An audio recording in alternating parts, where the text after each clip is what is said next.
Were these horror movies good or was I 12? Part 2. I did part 1 a couple weeks back and you guys really liked the concept. You said the title of the video really made you laugh. Love that for you, but it was earnest. I really need to take a good, hard, honest look at my past and go, was this horror movie good or was my young mind too dumb and impressionable? We have to talk about films such as Black Swan, Monster House, Saw, Sinister, Terrifier, Hell House LLC. The list goes on. So if that sounds good to you and you enjoy watching weird goth girls cosplay as the Antichrist, then click subscribe. Stick around for a little while. Join my little cult. I'm Satan's favorite daughter. So good to meet you. Also click the like button and the notification bell, that way you never miss the next video. I thought that I had completely covered all my bases when it came to this topic in part 1 of this video. I mean, I knew that there would be like a handful of movies that I forgot to talk about, but I didn't think it'd be that big of a deal. I thought that I hit on all the major movies. I have a list of about 20 more horror films to talk about today that I realized that I watched in my youth. I missed a lot of stuff that came out in my later teen years. Some other horror movies that I watched in theaters as a child. In the first video, I did cover a couple of my bases really well. One of them being all the movies that my grandpa Jim showed me, and I didn't go through and like really re-inspect those because I know they're good because he was a man of taste and he made me a woman of taste. So once again, I have a small handful of movies to go through that it's not really a question. They're classics. They were good then and they're still good now. First up, Hereditary. That one is a pretty undisputed classic, as is Get Out, even more so. Along those lines, I'm also going to throw Us in there. I believe that came out when I was 18, so close enough. And finally, It Follows. This one is another one that I feel like is pretty widely critically acclaimed and also audience acclaimed. Everyone is very stoked for They Follow later this year or next year. Have we gotten an update on that? It Follows, I was really interested when I revisited it because it was so utterly terrifying to me, especially because of the tall man. He really left an impression on my young teenage mind. Also, the sexual element of it really freaked me out as a kid, and upon my rewatch as an adult, still felt very disconcerted by the film. I was surprised. It still did quite a lot for me. The last one in sort of the obvious category is It from 2017. Everybody loved that at the time. I think that most people still do. That one was a big one for me because I saw it the first semester of my freshman year of college. It was the first R-rated horror movie I saw in theaters at age 18 when I was able to buy the ticket, you know what I mean? Because prior to that, I had definitely seen at least The Conjuring 2 in theaters, and I don't remember how I got in. I think maybe they just didn't care at the theater that I went to when I was in high school. Perhaps a parent paid to get me in. I don't really remember. I just remember shitting bricks watching Valak nearly kill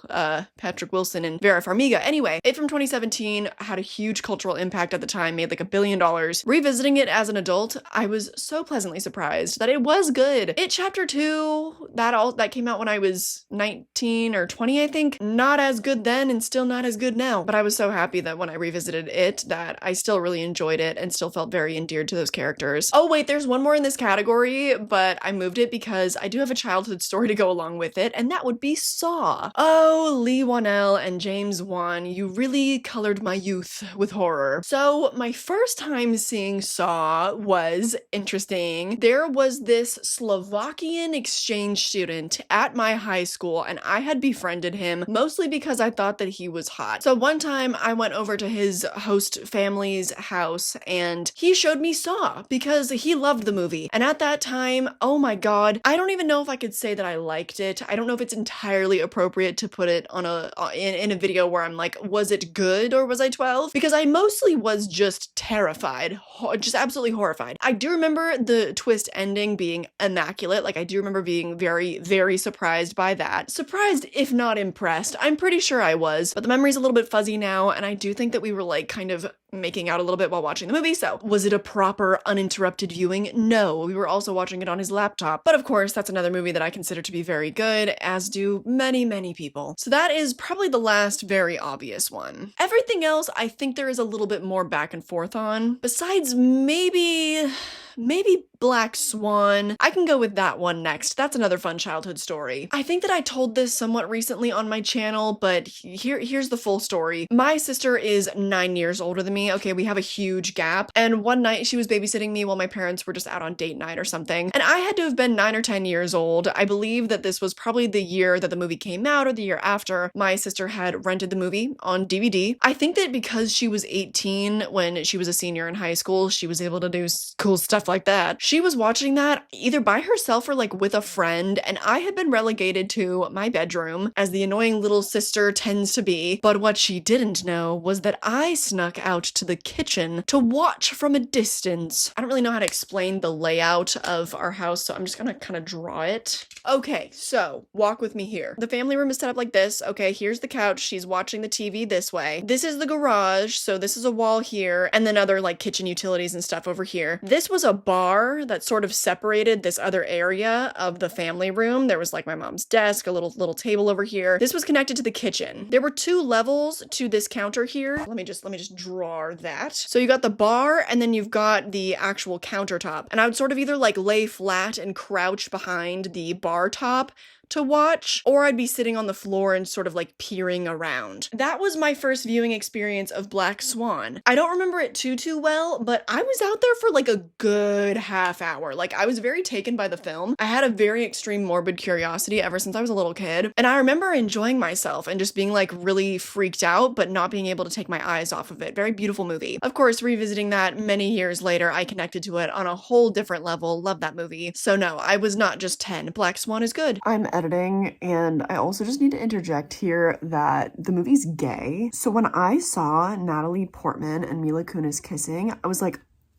that might have been the first and only gay thing I had seen at that age. That's definitely another element that had me like completely mesmerized. Sorry for the little gay jump scare. I'll be back later on, but ta-ta for now. Now we get 2 more interesting titles. Up next, we have 47 Meters Down. If you caught the first video of was this horror movie good or was I 12, I talked a lot about a cousin that I watched a ton of horror movies with. This was one of those movies. We loved shark movies. We grew up on Jaws because of our shared grandfather, and we also had watched The Shallows together, I believe. So we loved shark movies. I feel like for teenagers, shark movies are an excellent gateway into horror. So then I was all excited. Once I started getting my dad really into horror during the pandemic, I was living kind of like isolated with my parents for about 3 months. I was like, Dad, you and Grandpa raised me on Jaws. I think that I had shown him The Shallows and he liked The Shallows. I was like, wait till you see this. There's a movie called 47 Meters Down. It's gonna be great. I remember loving it when I was younger. And I was 12. I was definitely 12. I mean, more realistically, I was like 17. Anyway, upon my viewing of the film in March of 2023, I only gave it 2.5 stars on Letterboxd. When you're young, it's hard to tell how cheesy something is. It depends how exposed you are, how early on, and just how your own mind works. But I didn't read on the cheesiness of films when I was younger. Typically, cheesy or bad movies would only register as confusing to me before I knew better. Not 47 Meters Down. I had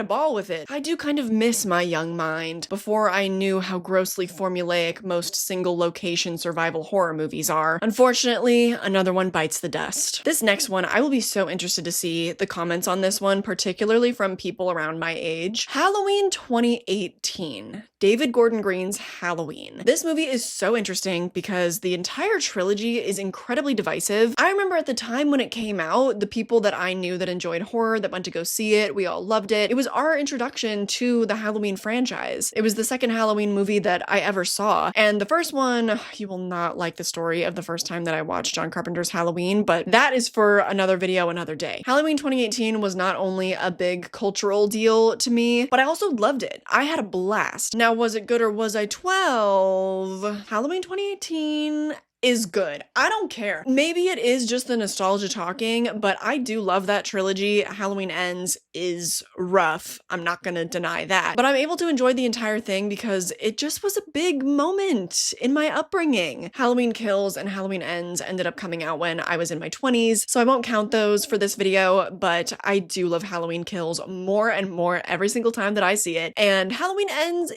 has begun to grow on me just a teeny tiny tiny, tiny bit. I can now sort of meet the movie on its terms rather than holding on to the resentment of the first time viewing, because that was wild, that was visceral, but it's getting better. So I hold that trilogy very near and dear to my heart. Moving on, next up we have Hell House LLC. I believe that I watched this movie for the first time when I was 19, but I had been aware of it for quite a while. My first time viewing that movie was on my laptop in broad daylight. I don't know what scared me so about watching that movie, but I knew that it was going to terrify me.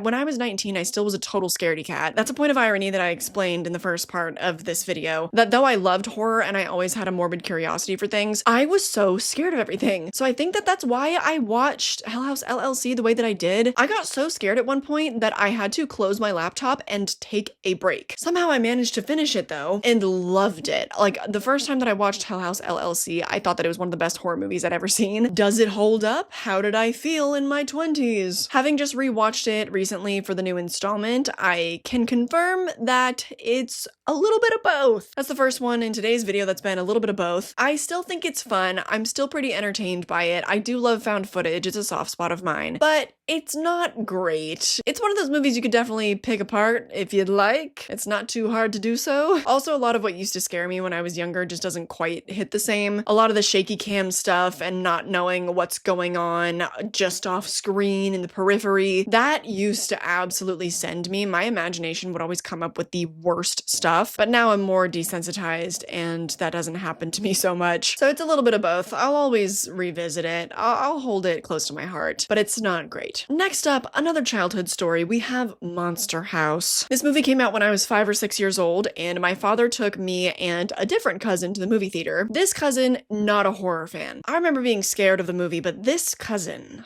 oh my god. She was ill-equipped to go see Monster House at the ripe age of 6. Anytime there would be a moment of tension, a potential scare at all, she would say out loud, "Me no likey, me no likey, me no likey." I feel so sorry for anybody that was in the theater with us. I remember it being relatively empty, so hopefully that wasn't a problem for the other patronage. I know it's been 20 years, but if you were there, I do apologize. At the time, I remember thinking the movie was kind of funny. I enjoyed the story of it. I thought that there were really fun twists in it, and I was genuinely scared of it. The way that the old man looks in that movie, no thanks. So I revisited many years later as an adult, and I was 5 or 6, whatever the age was. I was not the movie watching savant that I am now. Revisiting it, I was like, oh, this is some of the ugliest animation that I have ever seen. I think because it's that weird CGI mocap, strange looking, awful looking movie. I equate it to looking almost as bad as Polar Express. Those came out the same year, I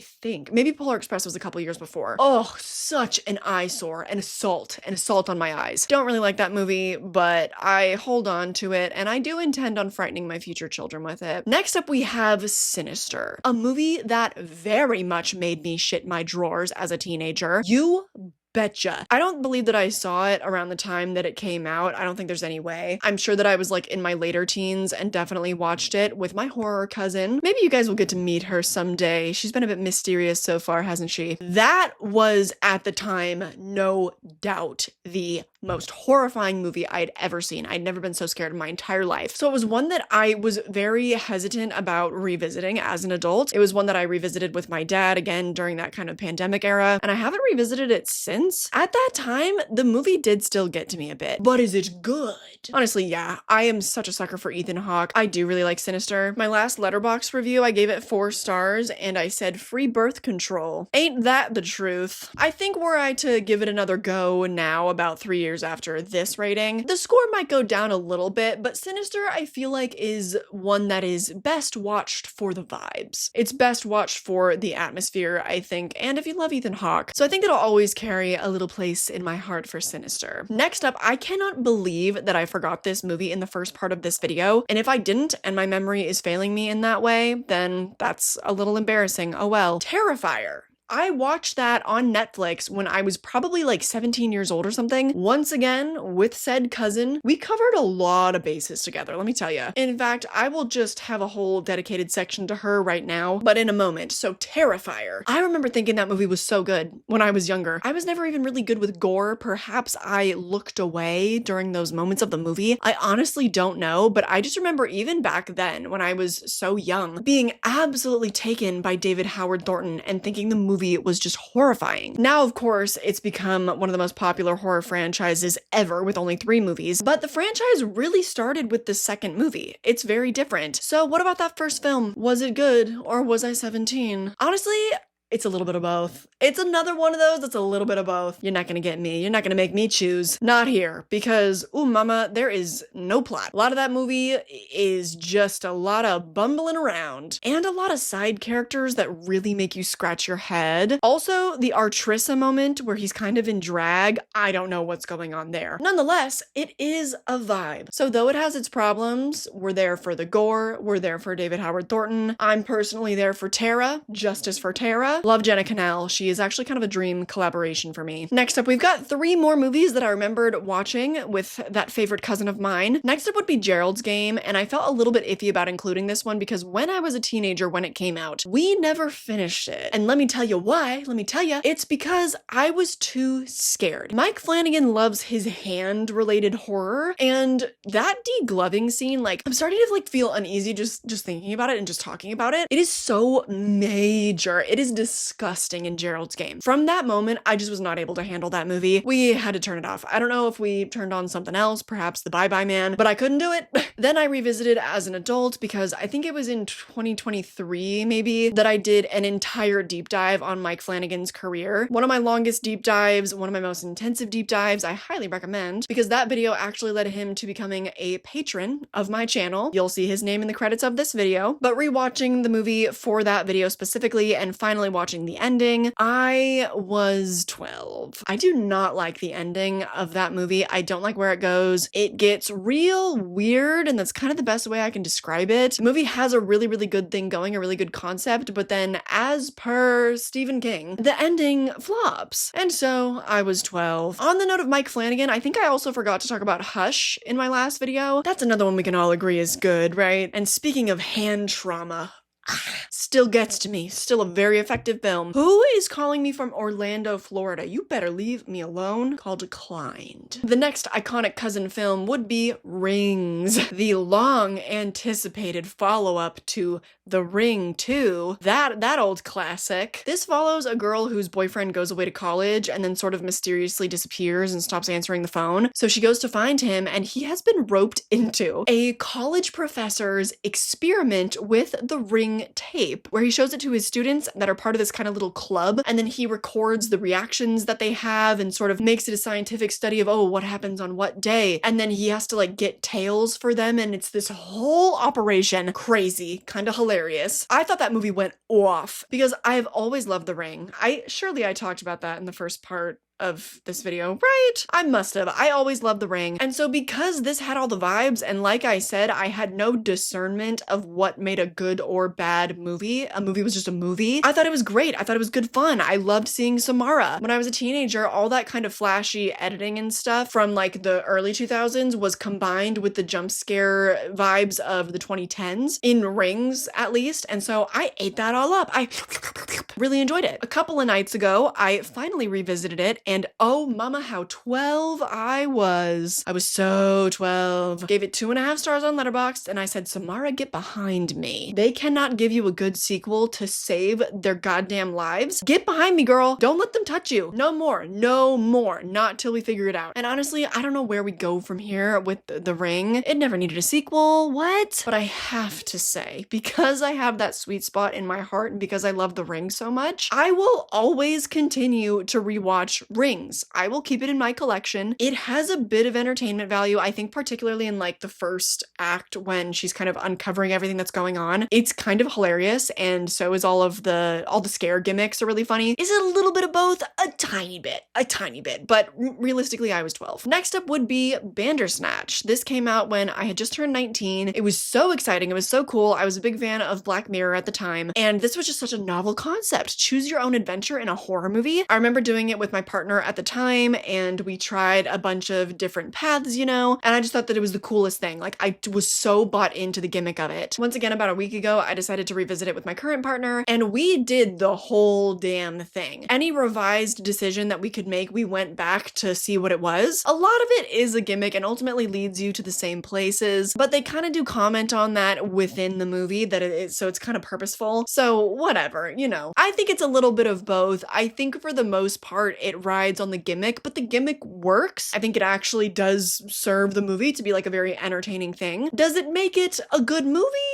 I mean, not entirely, but still fun, and it breaks my heart that Netflix removed it from its service. There's no way we're getting that on physical media. I don't know how we would. I hope, because it's such a cool little kind of cult movie. Will Poulter, his performance elevates it like crazy. It would not have near the value it does without him in it, by the way. The whole acid sequence, forget about it. So this one's bittersweet, because I don't know if we'll ever get to see it again. I really have no idea how that could be transferred and like packaged into a Blu-ray situation. I'm not sure, but we can cross our fingers, we can hope for one day. Hey, me again. My eyes accidentally skimmed over Prom Night on the list of movies that I was going over. This was another one that I watched with my iconic cousin, and I loved it at the time. I remember being really scared of it and thinking that it was really graphic, even though I'm pretty sure it's not. It was really tense for me, because at the time it was like the characters in the movie were older than me, and that makes it more serious for some reason. Anyway, revisiting it, I was definitely 12. That movie is boring. And it's crazy because of how stacked the cast is. Like, it's actually nuts. Maybe it's one that will grow to be a fun watch for me, sort of like the Bye Bye Man is, but it doesn't have near the camp value. Like, everything in that movie I feel like was played really straight. So alas, another one bites the dust. Believe it or not, you're gonna see me again, so I'll be back in a sec. Now, the last movie I want to talk about today is a movie called Tau, and I would bet that you haven't heard of this one, but it stars the girl Micah Monroe, and it also has the voice acting of Gary Oldman. Basically, this girl gets kidnapped by a tech billionaire who is developing an extremely advanced AI, and our girl, Micah Monroe, she's got to figure out how to get herself out of this situation. But she's being watched very closely by Tau, which is the AI that runs the house. Now, have I got a story for you? This movie came out in 2018. I was 18 years old when I watched this movie, about to turn 19. Let me paint you a little picture. 'Twas the 4th of July. I was back in my high school town, and there was not a whole lot to do there. So my friend group was getting shwasted and getting ready to head out to a frat party. And guess who had the brilliant idea to do shrooms? Allegedly, it was me. Now, I was having a grand old time. My friends were like getting ready and stuff, and they had left me in someone's room with like a big sketch pad and like some markers. And I was listening to Still Woozy. I discovered him when he had maybe like 5,000 listens on a song, and he only had like 5 songs at the time that I discovered him. Or them. Is it a band? I don't know. I think it's just him. I had Lucy on repeat, and because like I was feeling so good, I had the bright idea to message him on Instagram. I have not looked at these messages probably since this event, and I'm mortified. Oh, brother. I can't even read this to you all. I will leave it on the screen, but I am mortified. I sent him a video there, and I believe what that was me showing him everything that I had been drawing. And he was so nice about it. It was so sweet. Anyway, you might be wondering, how is this related? I was just setting the scene, okay? Then I wandered into another friend's room. I had a bunch of friends that like lived in the same house. So I wandered from one friend's room to the next, and one of my friends was watching a movie with her partner, and I was like, what is this? Because just by the look of it, like I was so taken, and like obviously I am on drugs. So it looked incredible to me. Like, just these visuals kind of dancing off the screen a little bit. I was like, what is this? And she said, it's a movie called Tao. I loved it. Oh my God. Despite it being a bit of a horror movie, it's a little bit more of like a psychological thriller. There's still some violence. There's still a little bit of bloodshed. You know, some shit goes down in the movie. It was perfect. It was wonderful. This is not me advising you to do what I did though. Absolutely not. I was young and I was very dumb, but it was wonderful. It was like a transcendent movie watching experience. That being said, I was very nervous to go back and revisit it because I was like, no way is this gonna be as good as when I was 18 and on shrooms. And it was good. People hate on this movie. It really does not get love, and I don't really know why. I found it to be super entertaining. It doesn't break the mold on literally anything. I don't think about AI or, you know, nothing about the story is really new or anything. But thinking back, I don't know if people just felt that way because it came out in the era when Black Mirror was kind of at its height, and that's why people thought that it wasn't anything super original. I look back at it and I feel like it's a little bit ahead of its time. Tech bro billionaire exploiting the working class to develop AI. That hits a little bit closer to home now. Like, I don't know. Not to mention, I find the movie to be gorgeous. I think that the lighting patterns you see sometimes are so interesting. I think that the set design is so bizarre and unique. I just love all the shapes of the movie. I'm like, no wonder my eyes were just bugging out when I was 18 watching this. I found it really entertaining. I love Micah Monroe, as should you all, and totally worth the watch. If you've never seen it, if you've never heard of it, please throw it on. Even if you don't think it's good, I think at the very least you should be entertained. And just